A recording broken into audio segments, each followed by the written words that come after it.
জুলাই গণ অভ্যুত্থানের প্রেক্ষাপটে গঠিত এই সংসদ স্বাভাবিকভাবে তার নির্বাচনী প্রক্রিয়া আসেনি।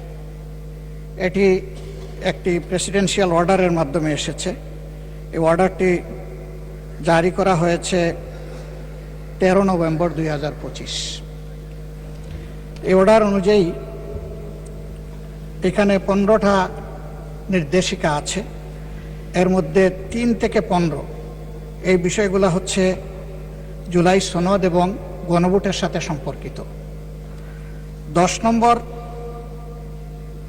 এই অর্ডারের 10 নম্বর বিষয়টা উল্লেখ করা হয়েছে পরিষদের অধিবেশন আহ্বান, কোরাম, ভোটদান ইত্যাদি সংসদ নির্বাচনের ফল ঘোষিত হওয়ার 30 পঞ্জিকা দিবসের মধ্যে যে পদ্ধতিতে জাতীয় সংসদের প্রথম অধিবেশন আহ্বান করা হইবে অনুরূপ পদ্ধতিতে পরিষদের প্রথম অধিবেশন আহ্বান করা হইবে। আমার বিষয়টা এখানেই কনসার্নের। আজকে 30তম পঞ্জিকা দিবস, কিন্তু এর মধ্যে এই অধিবেশন আহ্বান করা হয়নি। এই অধিবেশন কিভাবে আহ্বান করা হবে সেই ব্যাপারে সংবিধানের 72 অনুচ্ছেদে নির্দেশিকা রয়েছে। সরকারি বিজ্ঞপ্তি দ্বারা রাষ্ট্রপতি সংসদ আহ্বান স্থগিত ও ভঙ্গ করিবেন এবং সংসদ আহ্বানকালে রাষ্ট্রপতি প্রথম বৈঠকের সময় স্থান নির্ধারণ করিবেন। তবে আরও শর্ত থাকে যে এই দফার অধীন তাহার দায়িত্ব পালনে রাষ্ট্রপতি প্রধানমন্ত্রী কর্তৃক লিখিতভাবে প্রদত্ত পরামর্শ অনুযায়ী কার্য করিবেন। উদয় সম্পন্ন করার কথা ছিল। এখন আমরা ধরে নিচ্ছি নিশ্চয়ই মাননীয় প্রধানমন্ত্রীর লিখিত পরামর্শের কারণেই রাষ্ট্রপতি এই সভা আহ্বান করেছেন। এবং এইখানে বাকি যে অর্ডারগুলো আছে সেই জায়গায় পরিষ্কার বলা হয়েছে যে পদ্ধতিতে সংসদের প্রথম অধিবেশন আহ্বান করা হবে ঠিক একই পদ্ধতিতে সংবিধান সংস্কার পরিষদেরও সভা আহ্বান করা হবে।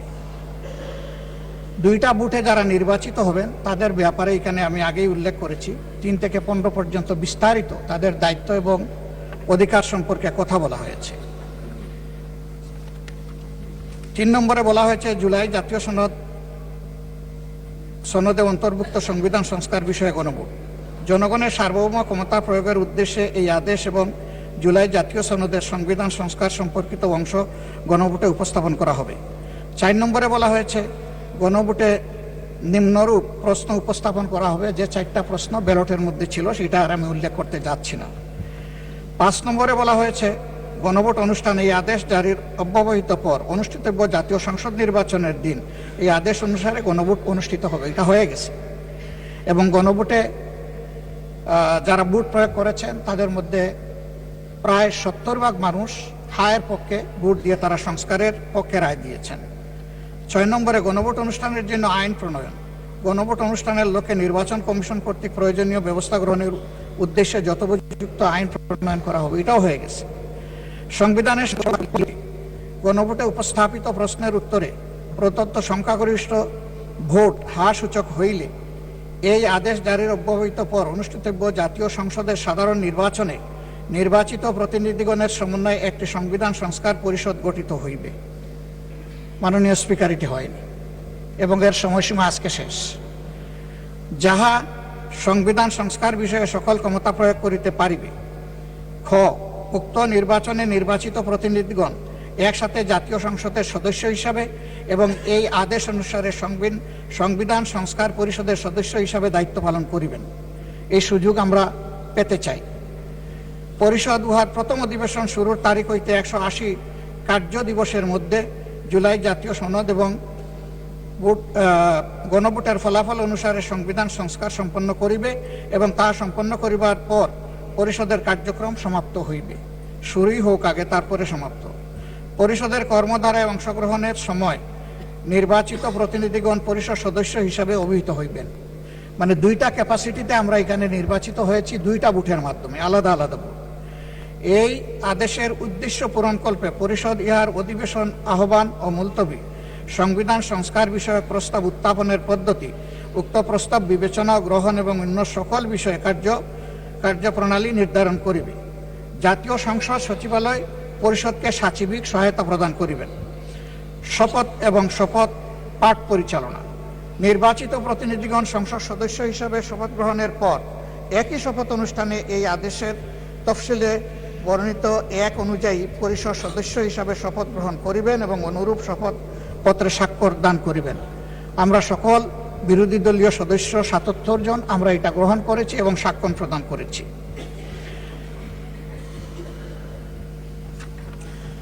দশে আমি আগেই উল্লেখ করেছি সংসদ নির্বাচনের ফল ঘোষিত হওয়ার ৩০ পঞ্জিকা দিবসের মধ্যে যে পদ্ধতিতে জাতীয় সংসদের প্রথম অধিবেশন আহ্বান করা হইবে অনুরূপ পদ্ধতিতে পরিষদের প্রথম অধিবেশন আহ্বান করা হইবে। ধন্যবাদ মাননীয় বিরোধী দল নেতা, আপনার কথা আমরা বুঝতে পেরেছি। জি, এখন আমি ট্রেজারি বেঞ্চ থেকে এই সম্পর্কে বক্তব্য আশা করছি। ধন্যবাদ মাননীয় স্বরাষ্ট্রমন্ত্রী। মাননীয় স্পিকার, আপনাকে ধন্যবাদ। আপনি প্রথমত আমি প্রশ্ন রাখবো, মাননীয় বিরোধী দলীয় নেতাকে কোন বিধিতে এই সময় বিফোর 71 অ্যালাউ করেছেন? This is my point of order. Second হচ্ছে, যদি জরুরি জনগুরুত্বপূর্ণ বিষয়ে কোনো মুলতবি প্রস্তাব আনতে হয় সেটার জন্য বিধি আছে, সেই বিধিতে কোনো নোটিশ তিনি দিয়েছেন কিনা রুলস অফ প্রসিডিউর 62 অনুসারে। তৃতীয় প্রশ্ন হচ্ছে, যদি জরুরি জনগুরুত্বপূর্ণ বিষয়ে কোনো সংক্ষিপ্ত আলোচনা করতে হয় সেই বিষয়ে বিধি 68 অনুসারে কোনো নোটিশ দিয়েছেন কিনা, এটা হচ্ছে আপনার প্রতি আমার প্রশ্ন। তারপরেও যেহেতু আপনি এলাও করেছেন, মাননীয় বিরোধী দলীয় নেতা যেহেতু কিছু প্রশ্ন উত্থাপন করেছে, জাতির উদ্দেশ্যে কিছু কথা বলতে হয়, না হলে পরিষ্কার হবে না। তিনি পুরো জুলাই জাতীয় সনদ সংবিধান সংস্কার বাস্তবায়ন আদেশ 2025 টপ টু বটম পড়েছেন, এ টু জেড। এটা আদেশ নম্বর 1/2025, 13 নভেম্বর। আমি হাউসের বাইরে বিভিন্ন জায়গায় আলোচনায় বলেছিলাম, রাষ্ট্রপতি অধ্যাদেশ জারি করতে পারেন যখন হাউস সেশনে থাকে না, আর্টিকেল 93 অনুসারে। এবং এই আর্টিকেল 93 অনুসারে আপনি দেখবেন মাননীয় স্পিকার,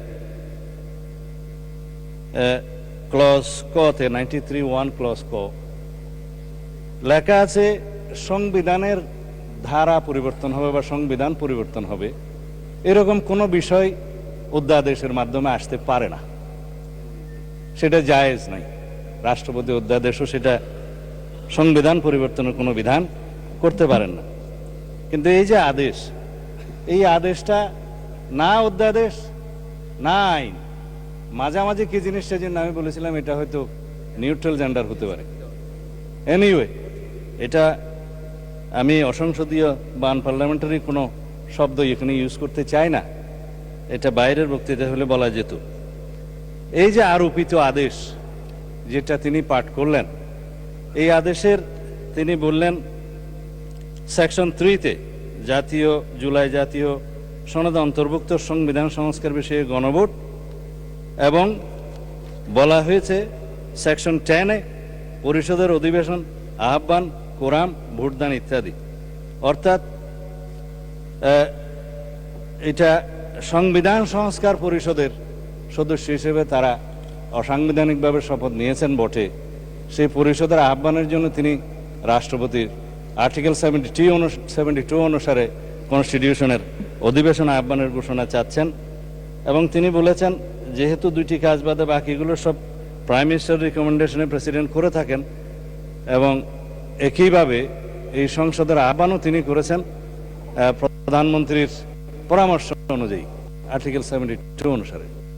তো এইখানে প্রেসিডেন্টের ক্ষমতা যে প্রধানমন্ত্রী পরামর্শ দিয়েছেন, তিনি জাতীয় সংসদের অধিবেশন আহ্বান করবেন, নির্ধারণ করবেন, করেছেন।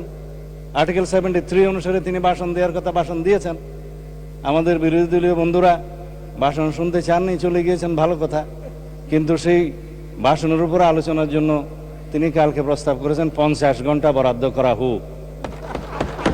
এখন যদি রাষ্ট্রপতির ভাষণের উপর 50 ঘন্টা আলোচনা হয় ভালো, সংখ্যা অনুপাতে সেই সময় বরাদ্দ করা হবে, আমরা অ্যাপ্রিসিয়েট করি। কিন্তু এই যে আর্টিকেল 72 অনুসারে সংবিধান সংস্কার পরিষদের যেখানে অস্তিত্ব না থাকায় প্রধানমন্ত্রীও সেটা পরামর্শ দিতে পারেন না রাষ্ট্রপতিকে, রাষ্ট্রপতিও সেই অধিবেশন আহ্বান করতে পারেন না, বিধায় সে করেননি। তা এখন যদি তাদের প্রশ্ন অনুসারে এই আদেশটা যদি বৈধ হয়, রাষ্ট্রপতি যে আদেশটা জারি করেছেন সেটা যদি সাংবিধানিক হয়, সেটা আমরা এখানে আলোচনা করতে পারি।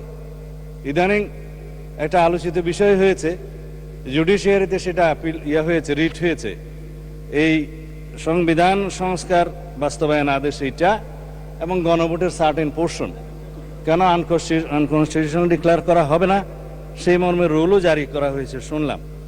এখানে হয়তো জুডিশিয়ারির মতামত দিবে, বাট জুডিশিয়ারির মতামত এই সোভারেইন পার্লামেন্টের উপরে কখনো বাইন্ডিং না।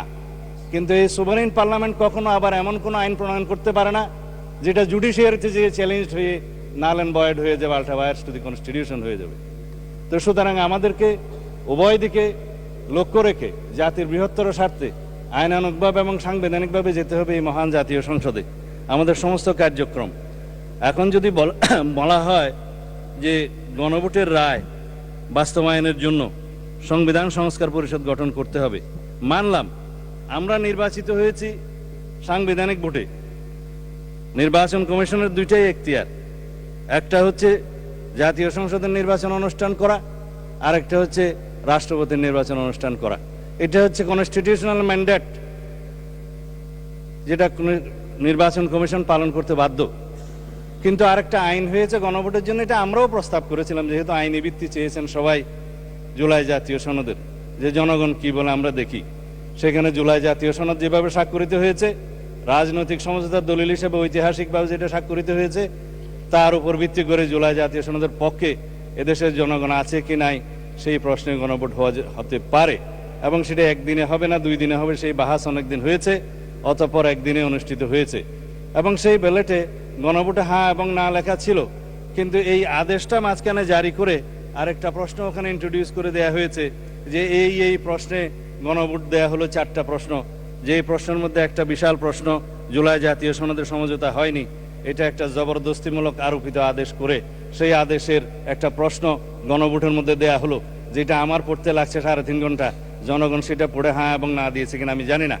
তবে 4টা ভোট, 4টা প্রশ্ন, সেই প্রশ্নের মধ্যে একটা অ্যান্সার দিতে বলা হয়েছে, আইদার হ্যাঁ অথবা না বলুন। কিন্তু 4টা ভোটে তো 4টা প্রশ্ন থাকা উচিত ছিল যে আমরা কোন কোন প্রশ্নে হ্যাঁ বলবো, কোন কোন প্রশ্নে না বলবো, সেই অপশনও ছিল না। আমি সেই লম্বা বাহাসে যাচ্ছি না, তারপরও গণভোটের রায় যদি বাস্তবায়ন করতে হয়, সেই গণভোট এই আইন অনুসারে, সেই রায় অনুসারে সংবিধানে আগে সংস্কার আসতে হবে, সংবিধানের সংশোধন আসতে হবে। সংবিধানে যদি সেটা আমরা গ্রহণ করি, তারপরে সেই গণভোটের রায় বাস্তবায়নের জন্য তখন সংবিধান যদি এটা কন্টেইন করে, ধারণ করার পরে তখন যদি পরিষদের সদস্য হিসেবে শপথ নিতে হয়, সেটা তখনকার ব্যাপার হবে। সেটা আমরা let us have debate on it. তবে এখন এই সংবিধান সংশোধনের জন্য আমরা এই সেশনে বিল আনতে পারবো কিনা সেটা যথেষ্ট সন্দেহ আছে। এই কারণে যে 133টা অধ্যাদেশ এখানে উত্থাপিত হয়েছে প্রথম দিনে, আজকে হয়তো মাননীয় আইনমন্ত্রী সেগুলা বিশেষ কমিটি দেওয়ার জন্য প্রস্তাব করতে পারেন। তারপরে সেটা স্ক্রুটিনি হবে, রিপোর্ট পেশ হবে, সময় আছে 30 দিন। এটা কোনো কার্য দিবস নয়, পঞ্জিকা দিবস। 30 দিনের মধ্যে এই অধ্যাদেশগুলো সম্পর্কে আমাদেরকে ফয়সলা করতে হবে। এখন সেই অধ্যাদেশগুলো ফয়সলা করতে যেয়ে 15 দিন এখন লম্বা ছুটিতে, 29 তারিখের আগে আপনি আর সেশন করতে পারছেন না আজকের পরে, তখন এগুলো করতে করতে এই সেশন চলে যাবে। তারপরের সেশনে আপনার বাজেট অধিবেশন, বাজেট অধিবেশনের সময় যদি আপনারা অ্যালাউ করেন যে সংবিধান সংশোধনের বিষয়ে এই হাউস সিদ্ধান্ত নেয়, কার্য উপদেষ্টা কমিটিতে যদি সিদ্ধান্ত হয়, তখন বাজেটের এই সেশনের মধ্যেও সংবিধান সংশোধনের জন্য কমিটি করে তারা এই জুলাই জাতীয় সনদকে সেখানে ধারণ করে সংবিধান সংশোধনের জন্য বিল উত্থাপন করতে পারে। সেই বিলটা তারপর আলোচনা হবে, পাশ হবে, সেটা তখন সেই সেশনে করা যাবে কিনা আপনারা সিদ্ধান্ত নেবেন। আমি পজিটিভলি যাচ্ছি, আমি কোনো কিছু অস্বীকার করছি না। জনরায়কে সম্মান দিতে হবে, কিন্তু সেটা সাংবিধানিকভাবে দিতে হবে, আইনগতভাবে দিতে হবে। এখানে ইমোশনের কোনো জায়গা নেই। রাষ্ট্র ইমোশন দিয়ে চলে না, রাষ্ট্র চলে সংবিধান দিয়ে, আইন দিয়ে, কানুন দিয়ে। তা আমরা সেইভাবে যাই।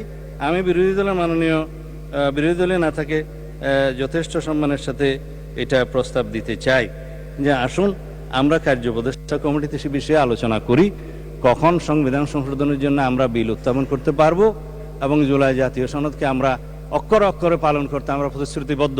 আমরা জাতির কাছে অঙ্গীকার করেছি যে জুলাই জাতীয় সনদ ঐতিহাসিকভাবে যেভাবে স্বাক্ষরিত হয়েছে রাজনৈতিক সমঝোতার দলিল হিসেবে তার প্রতিটি শব্দকে আমরা সম্মান করি। কিন্তু জুলাই জাতীয় সনদের বাইরে আরোপিত কোনো আদেশ দিয়ে, কোনো অবৈধ আদেশ দিয়ে সেটা কোনো সংবিধান সংশোধন করা যায় কিনা সেটা একটা বিশাল আইনি প্রশ্ন, সাংবিধানিক প্রশ্ন। সেটাও আমরা ডিবেট করি, আলোচনা করি, আমরা কার্য উপদেষ্টা কমিটিতে আলোচনা করি এবং সংবিধান সংশোধনের জন্য আমরা বিল উত্থাপন করি। সেই বিল আমরা সমঝোতার ভিত্তিতে এই মহান হাউজে গ্রহণ করি। তারপরে এই সংবিধান অনুসারে রাষ্ট্র পরিচালিত হবে এবং ইনশাআল্লাহ আমরা সংবিধান মেনেই এই পর্যন্ত এসেছি এবং সংবিধান মেনে চলবো। সামনের দিনগুলোতে আমরা সাংবিধানিকভাবে এই রাষ্ট্রকে এগিয়ে নিয়ে যাব। ধন্যবাদ মাননীয় স্পিকার।